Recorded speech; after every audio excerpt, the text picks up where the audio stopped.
प्रकाश कुमार जायसवाल। आज आप लोगों को गॉस का प्रमेय बताऊंगा। तो गॉस का प्रमेय जानने से पहले एक चीज मैं आप लोगों को बता दे रहा हूँ। जैसा कि हमने पढ़ा था घन कोण के बारे में थोड़ा सा और जानकारी दे रहा हूँ मैं आप लोगों को। घन कोण जैसे मैंने पढ़ा था कि किसी गोले में एक शंक्वाकार छिद्र किया जाए और उस छिद्र द्वारा गोले के केंद्र पर जो डी ओमेगा कोण बनाया जाता है डीए द्वारा। इस गोले के शंक्वाकार छिद्र का जो आधार का क्षेत्रफल मतलब वृत्तीय क्षेत्रफल द्वारा इसके केंद्र पर जो कोण बनाया जाता है डी ओमेगा, वह कोण जो है क्या होता है, हमने पढ़ा था D omega equal to D A upon R square, जहां पे आर क्या होती है इस गोले की त्रिज्या होती है, केंद्र होता है। लेकिन अगर हमसे पूछा जाए कि अगर पूरे सरफेस द्वारा पूरे गोले के पृष्ठ द्वारा गोले के केंद्र पर कितना कोण बनाया जाएगा, तो हम लोग क्या करेंगे, इसका एक बार समाकलन कर लेते हैं ऐसे। तो डी ओमेगा इक्वल टू आपका आ जाएगा 1/r² हम लोग कॉमन कर लेंगे, यहाँ से डी ए हो जाएगा, तो यहाँ से आ जाएगा ओमेगा इक्वल टू 1/r² और डी ए का हो जाएगा ए, और ओमेगा इक्वल टू 1/r² और ए का हो जाएगा 4πr²। 4πr² क्यों? क्योंकि गोले का क्षेत्रफल हम जानते हैं कि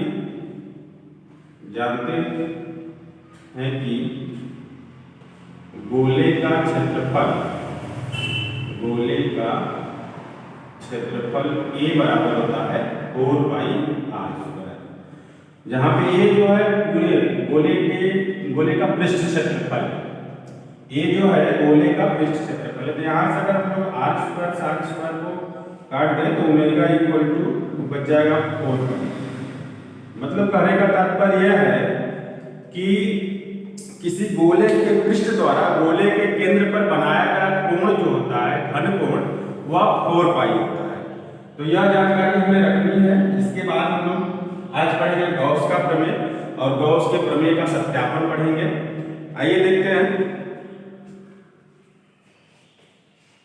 इसका स्क्रीनशॉट लेना है तो ले लीजिए।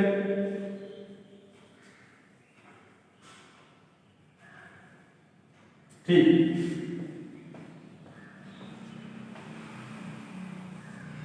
तो गॉस के प्रमेय में दो भाग हैं। प्रथम भाग होता है किसी बंद पृष्ठ द्वारा बद्ध आवेश के कारण वैद्युत फ्लक्स, किसी बंद पृष्ठ द्वारा बद्ध आवेश के कारण वैद्युत फ्लक्स। तो उसमें प्रथम भाग होता है, प्रथम भाग जो होता है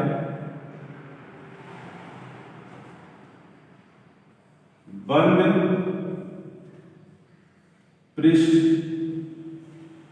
के अंदर वैद्युत फ्लक्स।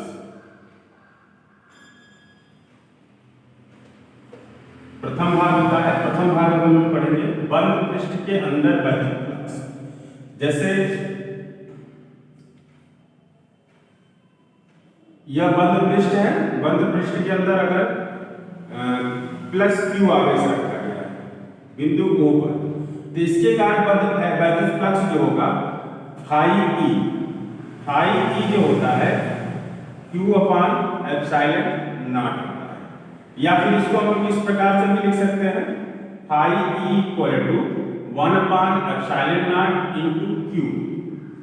इसकी परिभाषा जो होती है इस प्रकार से हम लोग बना सकते हैं कि किसी बंद पृष्ठ के अंदर वैद्युत फ्लक्स, बंद पृष्ठ के अंदर वैद्युत फ्लक्स जो होता है वह पृष्ठ के अंदर बद्ध कुल आवेश के 1/ε0 गुना के बराबर होता है।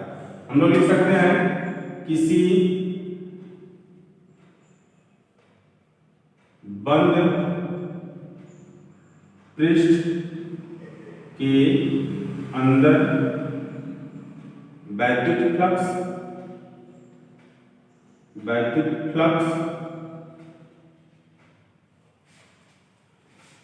पृष्ठ द्वारा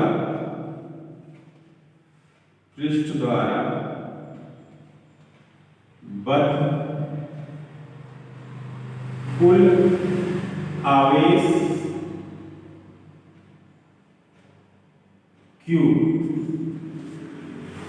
का 1/ε0 गुना होता है।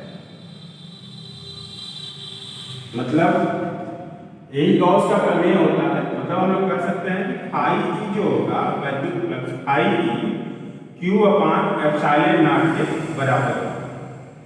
दूसरा भाग हमारा होता है इसमें, दूसरा भाग होता है आपका द्वितीय भाग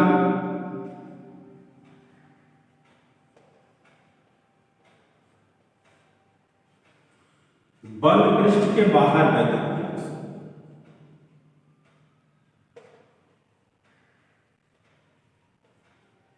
बाहर वैद्युत फ्लक्स। तो बंद पृष्ठ के बाहर वैद्युत फ्लक्स जो होता है फाई ई वह शून्य होता है। क्यों? क्योंकि बंद पृष्ठ के बाहर कोई भी आवेश नहीं होता। अगर हम लोग किसी बंद पृष्ठ के अंदर आवेश को रखे हैं तो बाहर जो वैद्युत फ्लक्स होगा वह शून्य होता है। तो हम लोग कह सकते हैं कि बंद पृष्ठ के बाहर वैद्युत फ्लक्स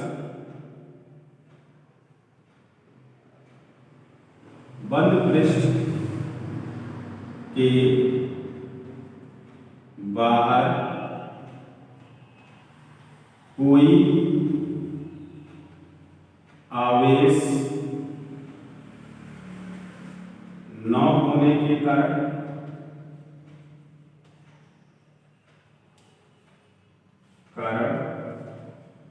वैद्युत फ्लक्स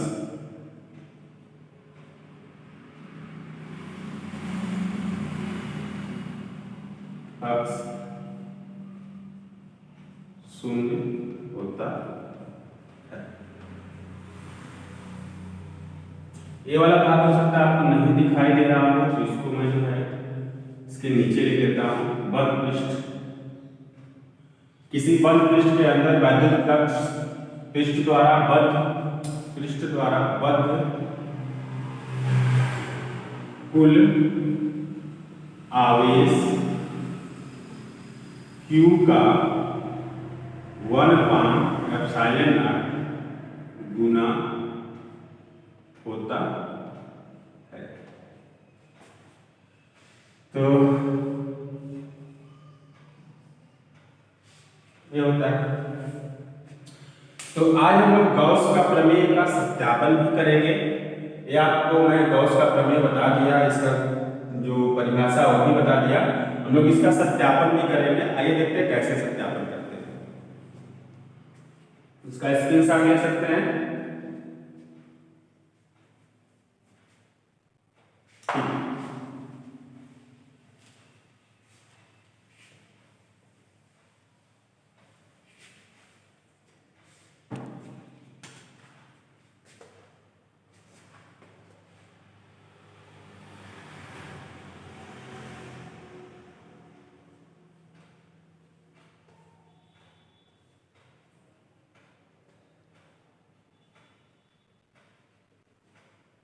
गॉस का प्रमेय का सत्यापन। हमने पढ़ा कि गॉस का प्रमेय जो होता है फाई ई बंद पृष्ठ के द्वारा बद्ध कुल आवेश के 1/ε0 गुना होता है। मतलब हम लोग कह सकते हैं Q/ε0। इसी का सत्यापन हमें करना है। अब हम लोग क्या करेंगे कि एक बंद पृष्ठ लेंगे। ये हो गया आपका बंद पृष्ठ। मान लीजिए बंद पृष्ठ के अंदर बिंदु O पर एक आवेश +Q रखा गया और इससे R दूरी पर एक बिंदु P है जिसकी दूरी O से R है। तो सबसे पहले यहाँ पे एक पृष्ठ हम लोग ले लेंगे, छोटा सा भाग ले लेंगे, इस बंद पृष्ठ का छोटा सा अवयव लेंगे, पृष्ठ लेंगे। तो अब इस +Q आवेश के कारण बिंदु P पर हम लोग पहले वैद्युत क्षेत्र को ज्ञात करेंगे क्या होगा। तो सबसे पहले हमें आवश्यकता है वैद्युत क्षेत्र की। तो बंद पृष्ठ के अंदर प्लस Q आवेश के कारण बिंदु P पर वैद्युत क्षेत्र बंद पृष्ठ के अंदर प्लस Q आवेश कारण वैद्युत क्षेत्र। तो जैसा कि हमने वैद्युत क्षेत्र के बारे में पढ़ा है कि वैद्युत क्षेत्र जो होता है, किसी आवेश कारण वैद्युत क्षेत्र जो होता है वह किसी बिंदु, किसी आवेश के कारण किसी बिंदु पर वैद्युत क्षेत्र जो होता है E इक्वल टू होता है 1/4 पाई एप्सिलॉन नॉट Q/r², जहां Q आवेश होता है और R जो होती है उस आवेश से उस बिंदु की दूरी होता है। मतलब हम लोग कह सकते हैं E equal to 1/4 pi epsilon not Q/r²। इसको हम लोग इक्वेशन 1 बनाते हैं। आगे चलते हैं, इसके बाद हम लोग वैद्युत फ्लक्स के बारे में बात करेंगे। वैद्युत फ्लक्स हमने कल पढ़ा था। वैद्युत फ्लक्स की परिभाषा हमने पढ़ी थी कि जो वैद्युत फ्लक्स होता है किसी वैद्युत क्षेत्र में किसी काल्पनिक पृष्ठ के अंदर से गुजरने वाले बल रेखाओं की संख्या को वैद्युत फ्लक्स कहते हैं। तो यहां से हम लोग और हमने यह भी पढ़ा था कि फाई E इक्वल टू समाकलन E dA cos थीटा, यह पढ़ा था हमने। तो यहां से इसको और थोड़ा सा वेरीफाई करते हैं, थोड़ा सा मॉडिफाई करते हैं। यहाँ पे बिंदु P है, बिंदु P के हम लोग जानते हैं प्लस Q आवेश रखा गया हो, कोई धनात्मक आवेश हो तो उसके कारण वैद्युत क्षेत्र की दिशा जो होती है वह उससे दूर की ओर, मतलब बाहर की ओर होती है। तो हो गया आपका वेक्टर E। और यहाँ पे क्षेत्रफल वेक्टर जो होता है, इस अवयव के लिए क्षेत्रफल वेक्टर मान लेते हैं dA है, और किसी भी समतल के कारण क्षेत्रफल वेक्टर जो होता है वह उस पृष्ठ के लंबवत होता है। तो हम लोग यहाँ से लंबवत ले लेते हैं। तो ये हो गया आपका D वेक्टर A। मान लेते हैं इसके बीच का जो कोण है वह थीटा है, इसलिए हमारा जो फाई E होगा वह ETA cos थीटा। अब यहां से समीकरण 1 से E का मान हम लोग रख देंगे यहाँ पे। तो हम लोगों का हो जाएगा फाई E बराबर 1/4 pi epsilon not Q/r² into dA cos theta. या फिर हम लोग इसको यहां पे लिख देंगे समीकरण 1 से E का मान रखने पर। अब यहां से हम लोग फाई E बराबर लिख सकते हैं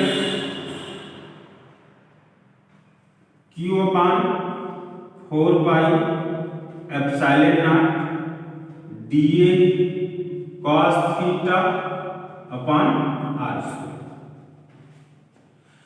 हमने कल वाली क्लास में पढ़ा था कि जो dA cos theta upon r² होता है वह जो है घन कोण के बराबर होता है। तो यहां से घन कोण अगर d ओमेगा लिया जाए तो यहां पे हम लोग लिख सकते हैं जैसे, तो यहां से फाई E इक्वल टू हम लोग लिख सकते हैं Q/4 pi epsilon not d omega, चूंकि dA upon cos theta dA into cos theta upon r² equal to d omega होता है, हमने कल पढ़ा। तो यहां से फाई E इक्वल टू हम लिख सकते हैं, यहां से Q/4 पाई एप्सिलॉन नॉट को कॉमन कर लें, 4 पाई एप्सिलॉन नॉट को कॉमन कर दें तो यहां पे d ओमेगा बच जाएगा। और d ओमेगा का अगर हम लोग समाकलन कर लें तो फाई E इक्वल टू हो जाएगा Q/4 4 pi epsilon not into omega. मतलब ओमेगा जो है वह इस बंद पृष्ठ के कुल पृष्ठ क्षेत्रफल द्वारा इसके केंद्र पर अंतरित घन कोण के बराबर है।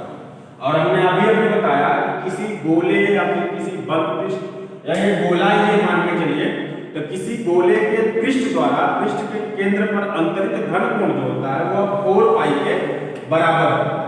तो हम लोग लिख सकते हैं यहाँ पे phi E equal to Q upon 4 pi epsilon not into 4 pi.